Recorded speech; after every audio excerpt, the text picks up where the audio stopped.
Y'all, Kendra Adachi is one of the most intriguing people I have ever talked to. Because if y'all know me, you know I'm all about living a life you love and being intentional about that and cooperating with God with what He's put in front of you, but what He's put in you to do your part to make that happen. I'm all about that. So you can imagine when I first got introduced to Kendra and talked to her about the lazy genius way, I was intrigued by her then, but now she has a new book out called The Plan, and this takes that even further.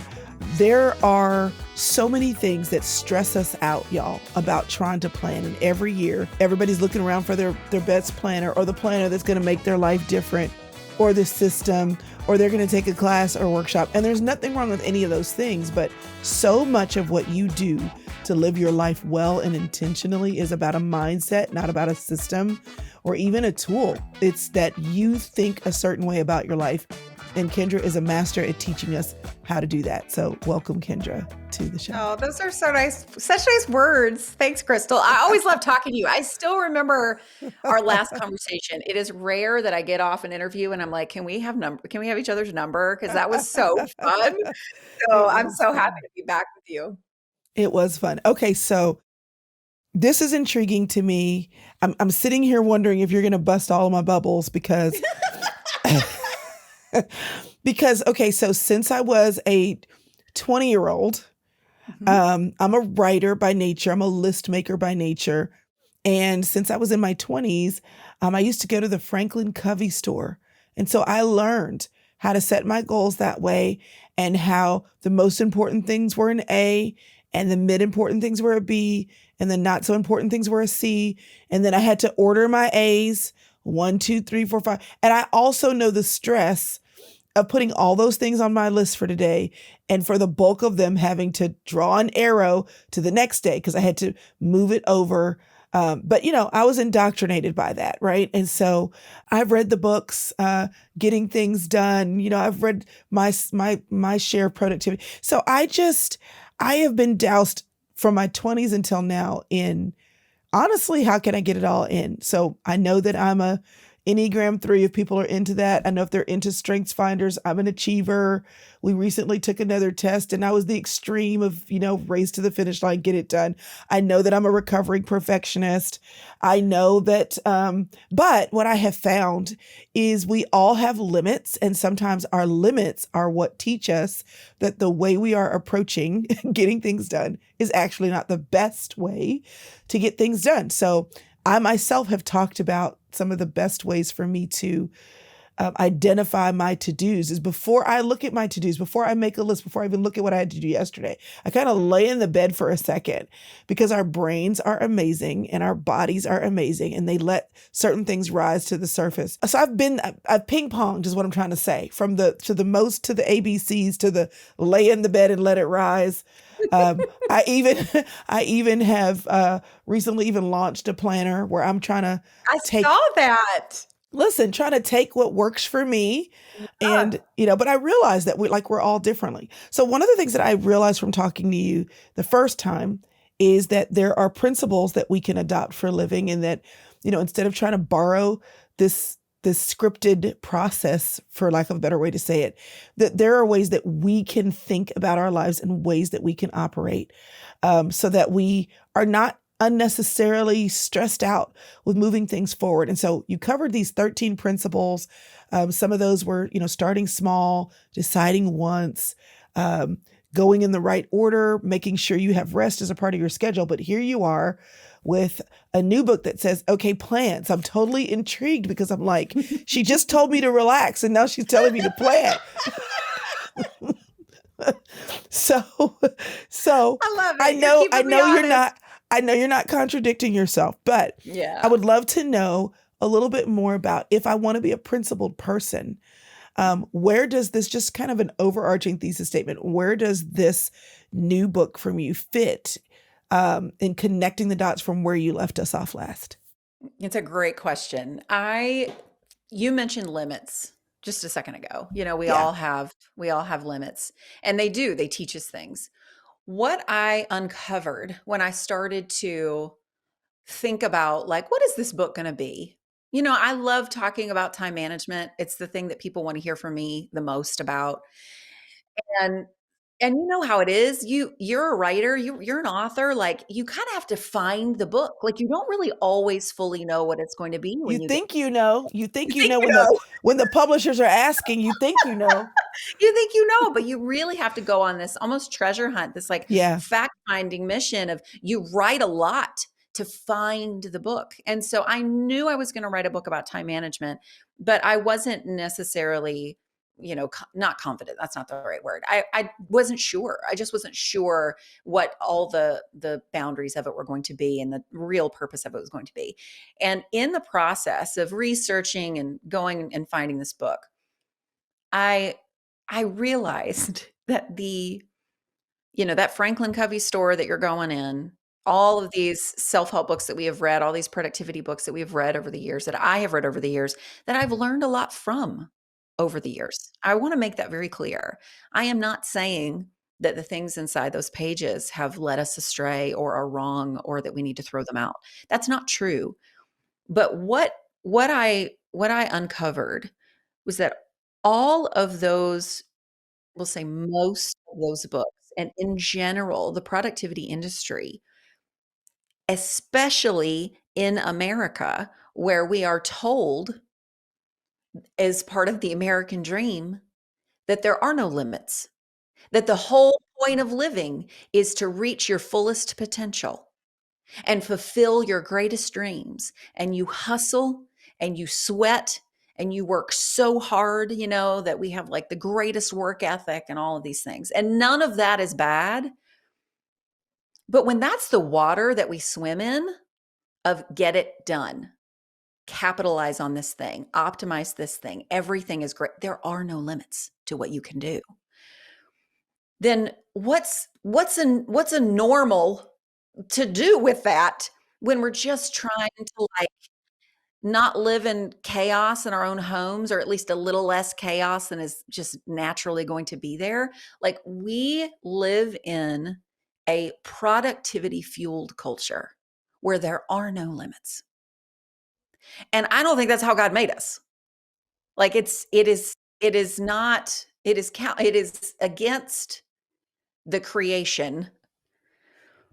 It's against the gospel in that we are, I mean, think about the all the metaphors that are small, the small metaphors in scripture, about seeds, and children, that there's this attitude that we want to bring of daily bread and contentment, and that we are not the ones that are meant to be great. That God is what is great, and that we are bringing him glory through how we're made. And that's beautiful. And sometimes that's on bigger stages.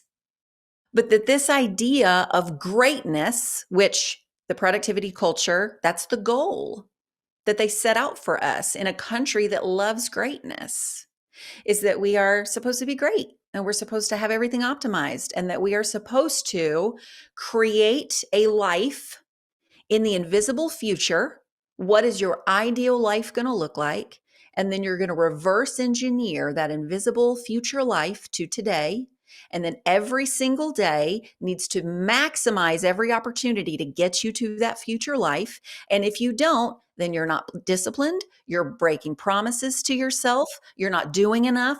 Like, this is, and as I started to, you can imagine as I'm writing this book, I'm like, oh my gosh, this is such a bigger problem than I ever thought it was. Like, we are swimming in water that is telling us we are constantly behind.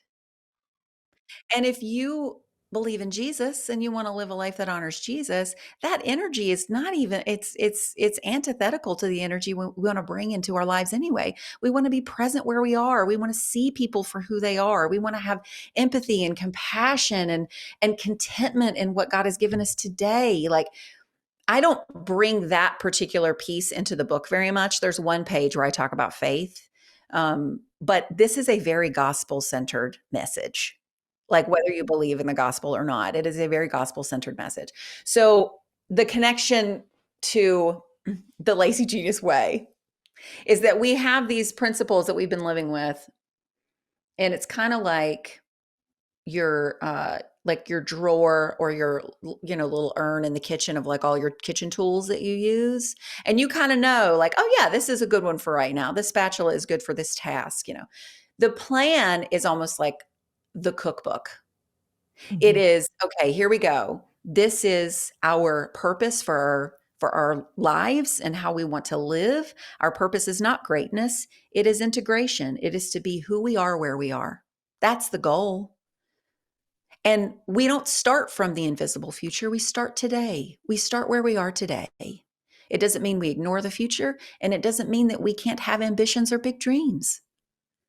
It just means that the goal is integration and we start with today. And if we're starting in a different place and we have a different purpose, we need different principles and strategies to get there, to live. We need different ways to see it. So the 13 Lazy Genius principles are interwoven with some new time management principles, a new time management framework, and then some new strategies to be compassionate in managing your time. So when you say that, made the statement that the goal is integration for us to be who we are, where we are today, I can see someone listening and saying, but that's the whole point. I don't want to be who I am, where I am today. Now, that could be said by a person who's mothering small children, and as committed as she is, and maybe she's given up her income to do that, she'll say that because that's how she feels, even though Yep. she is intentionally making the choice to do that. And I'm not talking about that. I'm not talking about, oh my God, I don't want to be doing this today. I'm Mhm. talking about actually people who are doing something that they don't even know how they got there. So the first thing that comes to mind, of course, is work. It's like, I want to be who I am, where I am today, but actually I hate this job. And actually I'm trying to, I'm trying to figure out how to change a career, get a promotion, find another company, Yeah. get education. So what does that mean to the person who they are and where they are today is actually something they want to change? How do I reconcile that statement with the reality that some people have as they listen to us talk today? That's such a good question. That's such a good, kind question. And in the same way that I'm like, looking at this new paradigm doesn't mean we throw out all the things that we've learned from these books that we've read in this industry that we have. Being who you are where you are today doesn't mean you love it. It doesn't mean that you're settling for it or that you are accepting it blindly and like, well, this is just what it is. One of the 13 Lazy Genius principles is to live in your season. And I wrote that book before COVID happened. It released in August of 2020. And I remember that chapter. I remember writing that one and being like, man, this one feels weird to me. There's something about this that in me is not really hitting, but everybody else that read it through the editorial process was like, this is great. And then COVID happened. And did you know that is the principle that everybody went to Yeah. talk to me about that principle? It was so transformative because of the unique, difficult season we were all in. None of us Mhm. wanted to be where we were then, where we were Mhm. that time. Like that was awful. And you're right, there's so many examples of that. But living in your season does not mean that you're like, yeah, all right, I guess. It's not about giving up. It's not complacency. It's about honoring how you're feeling. It's actually saying, I don't want to be here. That's living in your season, is honoring how you're feeling about it. It's saying, I really, really don't like this. Being who I am, where I am today, is saying, I don't like this job. I don't like this job. But that you are kind to yourself as you say those things, that you are aware that you can't fix it all in one big fell swoop, that you kind of have to do what is yours to do today. And some of that might be a small step. Again, start small. That's another Lazy Genius principle. It might be a small step that you're taking in the direction of that future. There's nothing wrong with looking at the future and saying, this is what I want, and reverse engineering it and doing things every single day. But if you only see your day as valuable, if you are walking towards that future in a very productive way every single day at the expense of, say, the energy that you have that day, the grief that's sneaking up on you because of a loss you experienced a year ago, that you have eyes of everything sucks and I hate everything. You are like really despondent without some tiny, tiny awareness of there is good here. I don't see it, but there is good here. And I'm going to trust that where I am, even though it's not where I want to stay, that this is where I am today. And I'm going to trust that when I go to sleep tonight, that I'm not going to resent God for this place that I'm in. And guess what? Even if you do, the Psalms are full of those. And so you can still be kind to yourself in that too. It is being whoever you are today, wherever you are today, that there is a kindness and acceptance there. And that there is at least a little bit of just your eyes open to the smallest bit of goodness or contentment that you can see, the presence of God where you are. Like, God is here, even if I don't see it, even if it feels completely, completely silent. I'm going to trust as I go to sleep that God is still here. That's good. So being present means paying attention to where you are right now and not skipping that because you're constantly working towards some future goal. Am I giving that back to you in a way that sounds cohesive? I think so. I don't want people who find the pursuit of the future to be inadequate. Some people love pursuing the future. This concept is not for everyone. This paradigm does not have to be for everyone.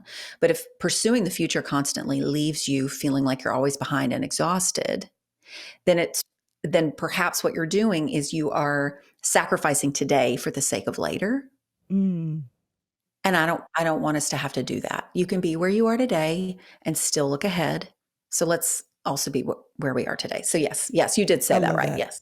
I love that. That's so good. Okay, so one of the things I know that that you talk about in the book is how to make a better to-do list. And some of us make our to-do lists on our sticky notes and they're everywhere. Some of us use our Apple Notes or maybe we have an Android phone and then I think it's Google Keep maybe. I have notepads, I'm writing as we're talking, but I have notepads everywhere because I just need to capture things. And then now if it's really long and I'm driving and I don't want to forget it, I'm going to leave myself a voice note. And so, and then the goal of my life becomes aggregating all those random things. Because That's right. like, it's data entry. It's like, yes, it's like, and I'm getting it down. Like I'm taking notes. I'm curating my thoughts, but then I have to organize them. So I literally have, because I've read too many productivity books, I have something in my Apple Notes right now called Fleeting Notes. I don't know where I got that from. There's a German guy with productivity that had a note card system, and I was trying to do that. Then I was like, this is too complicated. I can't do that. But I did take that one thing from it.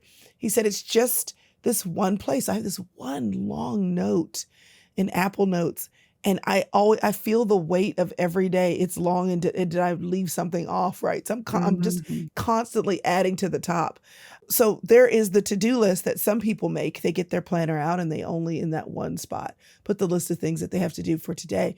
But because I have a very highly involved life in different segments, as most of us do, I have church, I have home, I have work, I have ministry, and I've got I've got book deadlines, I've got these different things. I end up with a to-do list that is hard to manage. Every now and then I feel like I'm on top of things. I feel like, okay, it all, and I didn't even mention Asana. We got our team in Asana, I got to-do lists there. So, but to-do list is a thing that even if you keep it in one place, everything that comes to your mind or everything that you write down is not for today. And you have to manage that list. Or if you're like me and you don't write things down in one place and you're just dropping them in buckets, at least they're in buckets, but they're in various buckets because the leak is everywhere. I would love to know, what help you offer here for those of us who are swimming in to-dos. Yeah. Because we sure are. I love that, the leaky bucket. Yeah, there's a whole chapter. There's a whole chapter in the book about to-do lists, and it was so fun to write. And I think a couple of the things that are the most like small steps that are most transformative. The first one is that the way that you make a to-do list today compared to another season of life, even like in a couple of weeks, or, if you're on your period and you're like, all I can be is in the bed, where is the sticky, like put a sticky note on someone's head and walk into the kitchen and you guys do what you can. Um, that the way that you choose to manage your tasks today does not have to be how you manage your tasks forever. That there are different seasons of life where we need different strategies. So if And it's changing, I'm not broken. If no, if if it doesn't work for me, if I can't keep up, it's not mm-mm, that there's something wrong with me. I may need a no. different method. In fact, I think that when we change things, it means we're well. It means we're being wise. It means we're That's paying good. attention to the season we're in. That is another thing that we've been taught in this productivity culture. It's set it and forget it. You're supposed to figure out what works and then ride it until you die. That's just not how life goes. It's not how life goes. We're not a machine. So changing your mind, changing what works is paying attention to the season you're in. And that's a very wise thing to do. So that's the first thing that I will say. The second thing is that I think that our lists, and you just kind of said this, I think that our lists rise to the level of difficulty of the hardest thing on it. Or like the longer it is, the more even if it's like a lot of tiny things, the longer it is, the more overwhelming it is. But if there's something on that list that's like super, super hard, everything else just feels extra hard. Yeah. And so not saying that you have to change how you make the list necessarily, but just to kind of step back and know that, like, okay, I'm looking at this list and something on here that's really, really difficult is sort of casting a pallor on the rest of it. And I'm just noticing that and telling myself the truth about what that is. Okay. And then I think practically the third thing, one of the things that makes our to-do lists very unwieldy and overwhelming is that we often put singular projects on our to-do list. Our items are too big. Yeah. 100%. That you put, buy Christmas presents on your to-do list next to go to the post office. Those are two very different things. Yeah. Those require buying Christmas gifts requires its own whole thing. It's a whole project. It has multiple steps and multiple decisions, and even things that are small, like I'm going to show you this right now. Even things that are small, like going to the post office, is not just going to the post office.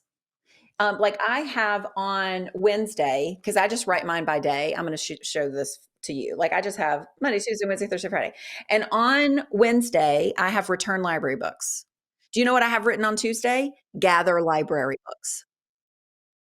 Because if I am like, oh yeah, we need to run to the library after school pickup, but I don't have those books gathered, we're not going to the library. If you're going to go to the post office, have you printed out all the return slips for the things that you've got to return? Have you packaged up the things? Have you addressed what it is that you have to drop off? Do you have your P.O. box key if you're checking your P.O. box? Like there are so many things hidden in our tasks. And the more that we start to notice that, it actually becomes less overwhelming because you can start to do it a little bit more intuitively. If you go, oh, we need to return the library books, you start to know, like, where are those? I need to gather those. I also need to write that down. The smaller you make your tasks, the quicker you can check them off, the more doable they all feel. And the easier they are to move from day to day so that you're not just like procrastinating this entirely too huge project further and further down the road. You actually do make a little bit more progress on those things because you have made them smaller. Hey there. Do you ever feel like life is just too much, that there's a lot of things to do, not enough time to do everything in? And also, when you have to prioritization, what's that? Do you want to live an intentional life and are struggling to figure out how to do that? Well, here's the deal. I want to help you. I'm a coach who has put together a planner to help you have the best of planning an intentional life, coupled with someone to help you do just that. My name is Chrystal Hurst, and this is the Full Circle Planner. I meet you at the beginning and the end of each year, at the beginning and end of each quarter, at the beginning and the end of each month, to make sure that you are paying attention to your life, focusing on what matters, and putting the important things in the right order. Because sometimes, y'all, it's not just about a to-do list, it's about doing things well. And I can tell you, you will not be able to do things well if you don't look at your life. And sometimes we all need a little help to do that. So I've put the best of me as your coach in the best of a tool, a beautiful tool at that, to plan your life. I want you to get this planner. Let me help you plan your life so that you can live the life you love. Get your Full Circle Planner today. Let me ask you this. I know in this chapter you said lists are useful because they document what we ordinarily forget. And you said, so what's the solution to managing this to-do list? You said lighten the load. And that's what we're talking about. Like, don't have the heavy thing on there. But again, I'm trying to take off my historical project brain. Which is hard to unlearn. It is very hard. So I have learned this not so much because it's been hard for me, but as I kind of manage a team and think about how we get things done, I'm realizing that even for a team, starting with the end and working backwards is overwhelming for many. And, you know, one of the things that you talk about, and you already said it, and you progress in the book this way when you work on the strategies, is starting with today and then going to a week. And so my brain would be afraid that if I started with today, that I would run out of runway. You'd miss something, like I was saying, okay, I'm going to start with today. What needs to be done? Well, I can't do all that today, so I'm going to do this tomorrow. And that by the time I take it bit by bit, that I needed 3 weeks to get it done, and I only had a week, and then I still ended up cramming it on Saturday. So, like, I can literally feel that in my body, the fear of starting with what's on my brain today. Because what if so I do understand both issues, that if you start with it too big and then try to break it down, that it might be overwhelming for some to do it backwards, engineer it. And then also starting on the front, the fear that, okay, I can do this bit by bit every day, but what if I don't give myself enough time to do it? So how do you help me with that fear of starting with today and moving forward? I think it's what matters most in the season that you're in. And you're going to bring your whole self to the table here. So if someone listening, if you know that, like, oh man, starting from the end and breaking it down. I mean, if you have ADHD, that is like actually impossible for you to do. Like, your brain does not process information that way. Breaking something huge down into small steps is really, really difficult. You need very specific tools to help you do that. There are certain personalities that make that difficult. If you are in a season of life that you already mentioned where you really don't like where you are, starting from the future some days feels really defeating, because you're like, but I'm not there. I'm not there. So in the same way that you will change your mind about your specific to-do list strategy, depending on what's going on in your life, depending on the season of life you're in, depending on your personality, you're going to do the same for where you begin when you're kind of breaking that down. The lighten the load framework, I love it so much because it's kind of like, those gear toys. They're like rainbows. They're like rainbow colors, and you put them all on the little spokes, and it doesn't really matter what order they go in, but you do have to make sure they line up a little bit. And if you spin one, they all spin. But even if you put one on the spoke and you spin it, it's still going to spin. You're spinning it with your finger, but it's still spinning. The lighten the load framework, you could use it in its entirety as a framework, or you could read the entire thing and you're like, holy moly, I love this idea of triaging by urgency. I love now, soon, later, never mind that Kendra explains in this book. Like, you can make a big old list. You've got your big old list wherever it is, or in the multiple places that it is. And then you can say every day, you're going to look at that list and you're going to go, okay, what's now, what's soon, what's later, and what's never mind? What do we not need to worry about right now? And the more that you get into the practice of that, and you find like a little rhythm in that, it might feel more accessible to go, okay, now what season am I in? What's coming up over the next 3 months that is going to, that there are going to be projects in front of me that I am going to have to break down in some ways, which a lot of life really is projects, right? And so it's almost like, this analogy is used a lot, but the oxygen mask on a plane, you put your own mask on before. In some ways, it's like give today an oxygen mask. Like tend to today just as much as you're able, even if it's like, okay, this is the most important thing today. And that important thing might be kindness because I'm feeling real overwhelmed with all that's in front of me. And it doesn't mean that I'm going to ignore everything else, but I'm really going to prioritize being kind to myself today in chaos. And if it doesn't get done, tasks do stretch to the time you allow them. And my future self is also very smart. So it's going to be all right. It's going to be all right. That might be what you need today. And then I mean, even saying that, like, I think that changes our body chemistry. When we sort of give ourselves permission to be like, you know what? Nothing's going to catch on fire. It's going to be all right. Like, even if I don't get this stuff done today, it doesn't mean I'm a terrible person. It doesn't mean I'm bad at time management. It doesn't mean it might mean that you're doing too much, but it doesn't necessarily mean you need to give it all up right now. It just might need to go in a different order, which is why go in the right order is a lazy genius principle. Sometimes it's not that you're doing the wrong things. They're just in a weird order and you could shuffle them a little differently when you've got some energy to do that.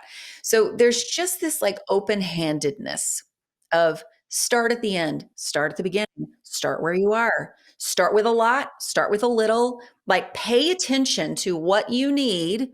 And if it's different than what you needed yesterday or last week, or like I think about, I used to be so productive, Chrystal. I used to just get it done.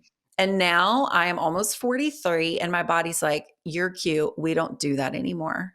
You have limits that you did not used to have. And sometimes I'm really deeply frustrated by that, especially in busy seasons like this one of launching a book. I have 3 kids in 3 different schools. I'm the president of the band booster club at the middle school. Like there's all these random things that are going on. And also I just want to like read. I want to have time to read. I Listen, want can to I hang out just with stop my you husband. there? You Can know, I just like stop you there? Somebody asked me, a woman who's 82, asked me, because I just talked about this last Monday in our inner circle about dreaming, because she asked me, Chrystal, you're 52 and she's 82. And she says, just such a baby. She said, but I want to know in this season of your life, what are your dreams and goals? It wasn't the goals part that got me, because goals, I understand, should be bigger than work and bigger than the things that I'm muscling through right now. But I do attach that word more to those things. Dreams is the word that got me. And I realized that I am currently, which is great, living on the fumes of the dreams I had in my 20s.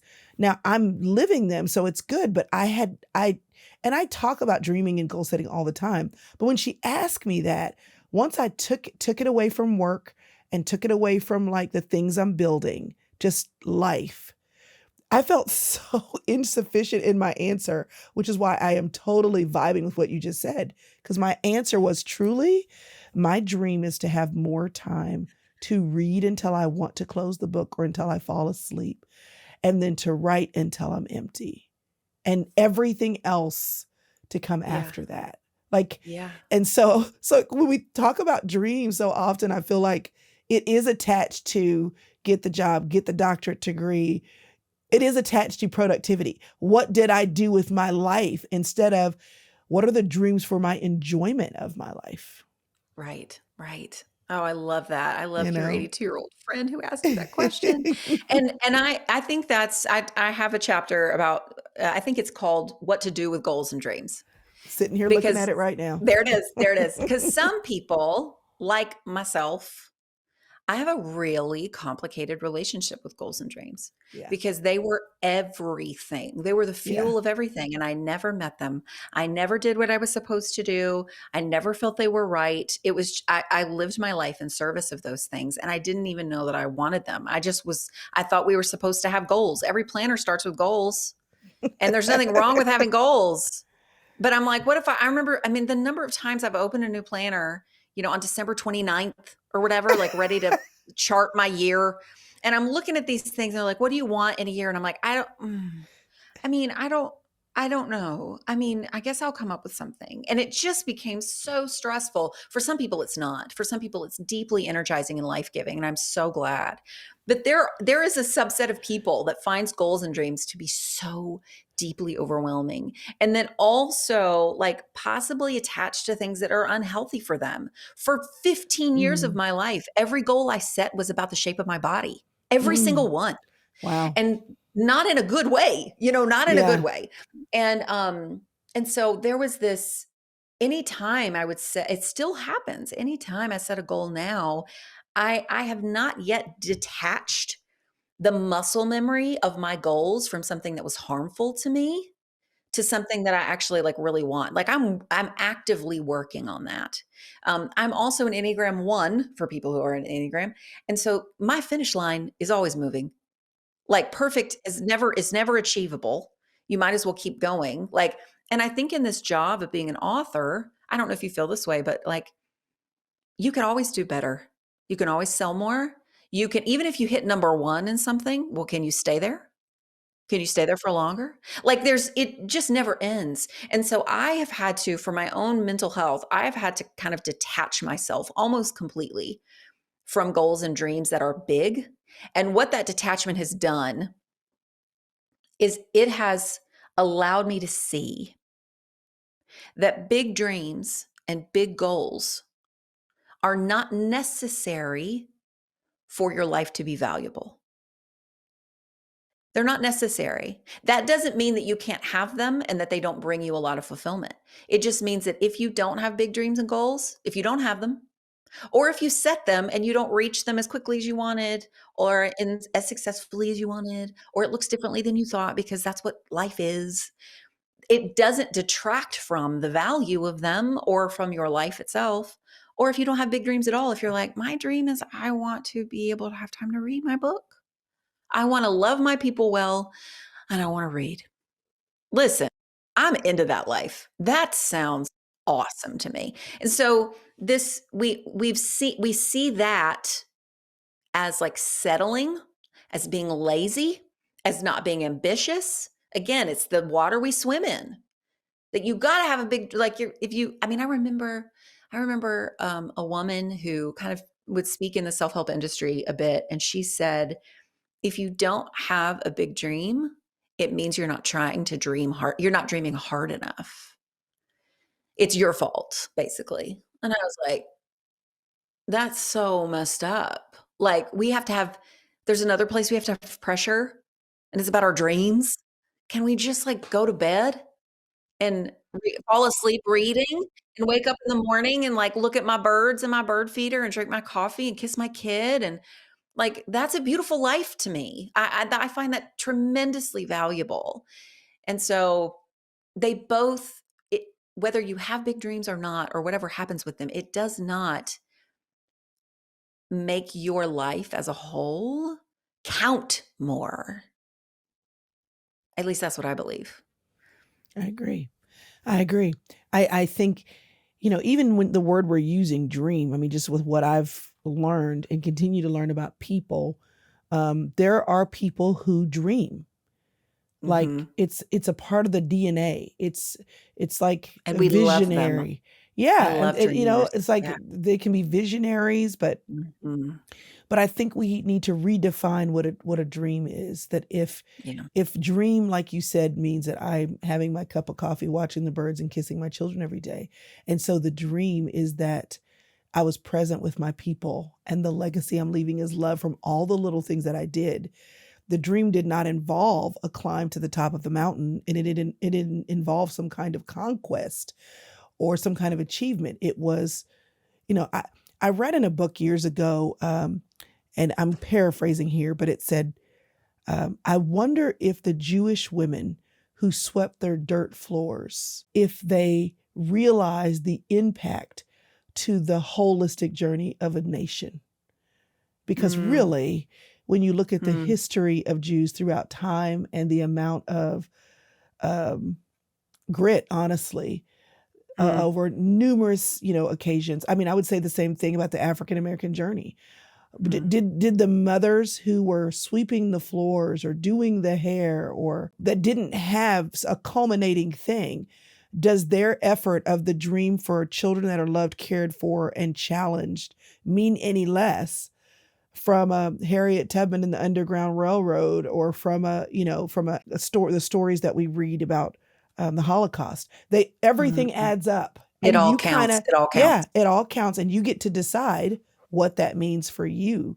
I That's know that right. in this same goals and dreams chapter, I had it open when you started talking about it, and I'm so glad that you held up your notebook, which is just a notebook. And I think people think in order to have goals in a dream or in order to work their way from big to small or small to great, starting with today or starting with forever, they need the right tool. So I'm Yeah. curious about your tool. If even Mm. as you built this framework, did Yeah. you have this framework already when you started writing it, or as the book wrote it, did that change the way you use your notebook?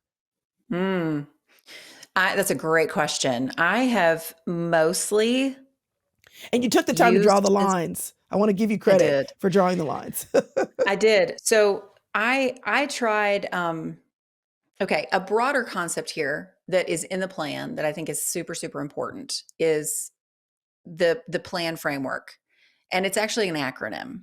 This is a good transition into the very specific part of my planner. So plan stands for prepare, live, adjust, and notice. And it's actually set up like a pyramid. The base of the pyramid is something we've talked about many times so far in this conversation is what matters right now in your season. Where are you? What season are you in? And what are you needing to prioritize where you are? Because you can't do everything, right? So what matters to you in your season?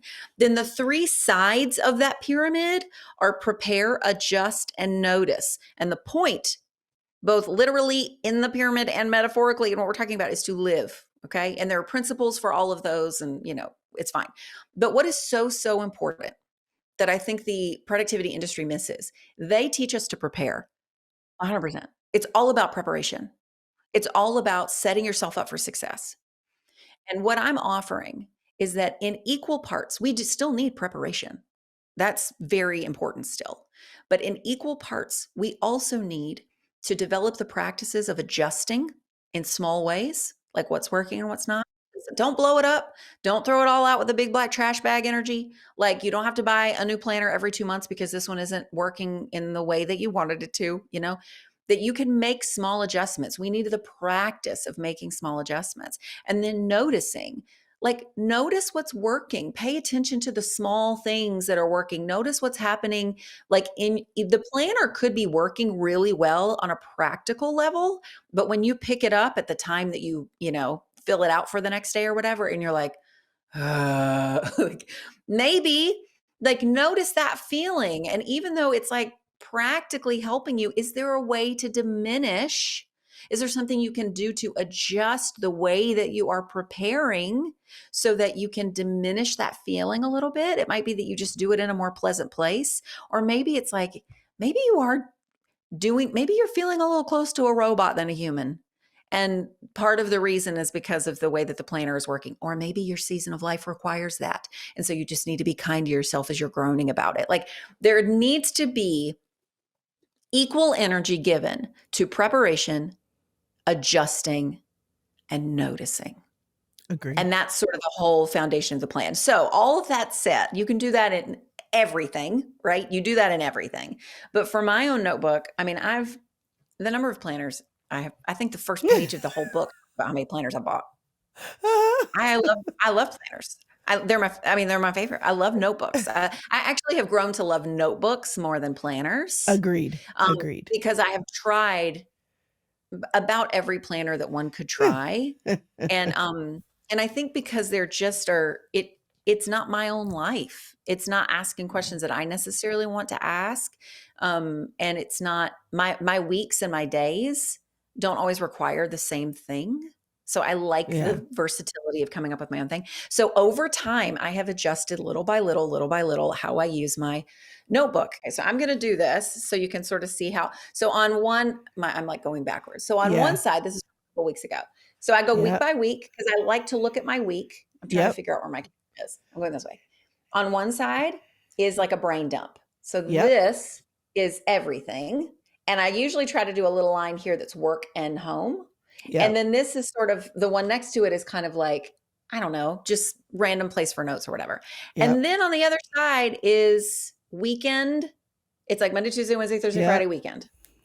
And I do my best to take from the big list things that I'm like, well, I know this is going to happen on this day. Yeah. But I don't move it from the big list unless I know I can do it that day. Otherwise, Right. it stays there. And then I Yes. might add it on the day once I get there if I'm like, oh, yeah, that's probably going to work. And then if something does not, if it's done, it's highlighted. If it doesn't get done and it still needs to get done, I use the bullet journal The little note of signals. you put a Because we line through it couldn't with we an couldn't do the arrow. whole thing. We couldn't do the whole We couldn't bullet do it journal all. thing, but we could take No, little no, pieces too of much. it. Yes. You take what works for you Yeah. and that way you don't lose something. And then sometimes there will be something on there where I'm like, oh, I'm not doing that. I was going to design a pretty flyer for open house for the booster club. I'm going to use the one I used last year. I'm not making a new one. So I cross it out, and then I set this up on Saturdays or Sundays for the next week. But honestly, this notebook, when I got it, when I had some energy and I had my pens out, really, I just had the one pen and I was feeling good. Like I used to use multiple colors for my highlighters. I just use one now. It's It's too much this work. gold color. It's too much work. I just use one. I made it really simple, but I have already mapped out my weeks all the way through the end of the year. That's great. Because I don't really use empty pages between my weeks anymore. I've just learned that about myself. And it's easier for me to go like, all right, let's just go ahead and do all the weeks. And that way, if something comes up on my Google Calendar, I can put it on the calendar, but I can go like, for example, I use this example a lot, but two of my kids are in band. And they're just the most random things that kids need for band. Yeah. Like they're doing a jazz night and so they need like a fedora, or they're doing this performance at this thing and they're all got to wear Hawaiian shirts. Like so randomly I have to find a fedora. And so I can know when I get that email from the band director, there's this event in 6 weeks and I put that on my Google calendar, but I also see in there that we need a fedora. And so I'll pull up my little notebook and like 3 weeks before that event, I'll just write get fedora. I mean, I have things on my to-do list for work because of the book launch season that I'm in that are spaced out appropriately so I'm not overwhelmed, But my brain, hear me everybody who's listening. If you're like, I could never do that, that's okay. I'm not necessarily here to teach you how to do that because not every brain works that way. But in the same way that we can borrow a bullet journal symbol, you can borrow one thing from the to-do list chapter, or one thing from what I just said, and just what you're currently doing. And it actually might make things a little bit easier for you. The goal is not for you to do exactly what I do or exactly what Chrystal does. That's just not real life for anyone. It's for you to pay attention to what you need in this season of life. And you equally prepare, notice what's working, adjust a little bit to kind of get a little closer. It might change your preparation a bit because the whole point of all of this is to live every day and not be swallowed by it. That's so good. And I love the fact that, the start from Lazy Genius and the start here is about principles, and how, you have to have the freedom and the flexibility in every season of your life to not only live it the way that works for you, but to plan it the way that works for you and to document that in a way that works for you. Sure. And there have been yeah. seasons where if it didn't leave on a Post-it note around my laptop, it was not real, because getting to the notebook Yeah. wasn't a thing. So I think the freedom is super important. The other thing that I love is, you divided your book into 3 sections. So the principles, the strategies, and then the pep talk. And I think the pep talk is probably the most important part because what happens is we fall off the edge because something that we thought would work a certain way is not working. So we think, well, now I don't know what system to use or something's defunct with me. And Right. half the battle, whether you talk about coaching and holding people accountable, or you talk about moving forward in something that you think will work for you in this season, documenting or otherwise, is when it stops working or when you are feeling overwhelmed or underneath the weight of it all, is just a pep talk. It's like, you know what I mean? That's right. And Sometimes so that's all you need. that's all you need. So when I looked at this, I was like, these are the feelings. These are the feelings. Yes, when I can't say no, give me a pep talk. When I don't have help, I literally thought this morning, oh my gosh, I need help. When you're just Mhm. so tired, like these are the things that people who are trying to live in the present or trying to build for the future, either or both, that you kind of just fall off the wagon and you need somebody to just say, hey, listen, I know this is going to happen. Mhm. And so I love that you built it in. Who gives you your pep talks? Where do your pep talks come from? What a good question. Chrystal, you ask the best questions. This is why I love talking to you. It like surprises me every time. That is such a good question. So I am a verbal processor in that I'm an external processor. So I don't always know how I feel about things until I say them out loud. And I've learned over years of therapy and the Enneagram has been an incredibly helpful tool for me to understand myself in a compassionate way. Um, I I've learned to kind of notice using one of those plan acronym words. I've started to notice in my body, because that's a principle in the book, is your body is wise. That's a way that we want to notice what our body is telling us. It's very wise. God made it to be incredibly informative and a beautiful part of who we are. And so I know what's when my body is like, I start to talk higher and faster. I feel like I can't quite catch my breath. I get a little like overheated. When I'm feeling like really overwhelmed and stressed, the exact same things happen in my body. And I've learned to notice those and stop and take a deep breath and go, oh, something's happening here. But I don't know what it is yet because I haven't spoken it. I haven't found it in saying the words out loud. And so a lot of times, depending on what the stress like scenario is, like what the context is, then I will Vox my best friend. I have like a couple of people. I have my husband, I have my sister, I have my mom, I have a couple of really close friends, and I will just sort of go. I even have my team. Sometimes it's a stressor about work. And I go to my director of ops and I'm like, Leslie, what's going on? And I'll just kind of go blah, blah, blah, and then we'll find it. Sometimes after the dump, the verbal dump, I've given myself a pep talk. I'm like, oh, that didn't matter as much as I thought it did. We're okay. All right. Sometimes you can give yourself a pep talk. Um, a lot of times the reminders for me to calm down come from my best friend, who's Emily P. Freeman, who you I think are familiar with, and she's an author and a podcaster and just lovely. And she's like she is a spiritual director, and so like she just has some really good tools for a caffeinated squirrel like me. So when I am feeling like out of it and I just need someone to sort of bring me down and remind me what matters, she's so good at doing that. But I love that question because I don't know that I knew the answer until I said the answer. I think it was pretty obvious. It's the people. It's the people in my life and this Holy Spirit just being like, "Hey, we're good, girl. You are fearfully and wonderfully made. Everything's fine. Like I've got this. Daily bread. I'm taking care of the birds and the flowers. Like you're all right." And so, but I love the fact that you asked that question because I want everybody to listen to answer that for themselves. Like I am not the only source of pep talks. Chrystal is not the only source of pep talks. Like there's no singular person who is the source of for you. And so just to name that for yourself and go like, "Oh man." And if you're like, "Well, I don't know. I don't know who gives me pep talks. I kind of feel like I have to do it myself a lot, and that's a bummer. I need someone else to help me." Like start to prioritize that, seek that out, notice the people that you talk to, and you're like, oh, you know what it is? That friend is actually really good at giving pep talks, but I just never tell her when I'm struggling. Tell her when you're struggling. Let her speak into what's going on with you and encourage you, you know? So I love that question. I want everybody to answer it for themselves. That's such a great answer and an encouragement for everyone else to do the same.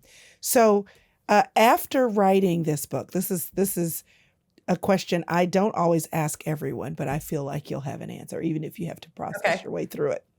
I probably will. Okay. After writing this book, you learned Oh. Why does that question make me want to cry? I learned I love The Lazy Genius Way, and I'm incredibly proud of it, and if it's the only book I had ever written, I would consider my work incredibly worthwhile. Like, I genuinely love that book. I love The Lazy Genius Kitchen. For women especially who are, like, always making food and in their kitchens, and they might hate it, and there are different things about it that are frustrating. I feel like that book is a really beautiful tool that brings life to a room that I believe was meant to be full of life for most people. The table is a beautiful breaking bread is like a spiritual practice, and so I love those. When I finished writing the plan, and and it wasn't just writing it. It wasn't like, okay, manuscript is submitted. It was after a couple of people had read it. It was after my editor read it, my agent read it, who have been with me since the beginning, and their responses were so deeply encouraging, because I do, I am wired for I'm a responsive person. Really helps me for someone to reflect something back to me, and to kind of not tell me how to feel about something, but it's empowering to hear what other people think about something. Not just that I did, but just in general. Um, and I the whole time I was writing this book, it felt very different than the other 2. It felt like this is why my life has been what it is. I have a I had an abusive childhood. I've had a lot of trauma to go through. I am wired to see potential and systems and put things together. I believe God has not taught me. I believe God has gifted me to. My spiritual gift is wisdom, and I believe that God has gifted me to make complicated things simpler. I think I've. They're just all of these things that have come together. The fact that I happen to be a writer, like I could have all these thoughts and not be good at writing. There's just this, it just felt like the alchemy of my entire life came together for this book. And after I was done, I learned, like God was like, I just felt the Holy Spirit say, and this is what it was all for. Because that's how freeing I think this message is. It's helpful and it's practical. But this idea that we can live a life with a goal of being who we are rather than who we're striving to become all the time. That everything is striving and hustle and greatness, and that we can honor today. We can honor where we are today. It doesn't mean we have to love it. It doesn't mean we want to stay there, but we can honor where we are. We can honor who we are in that place.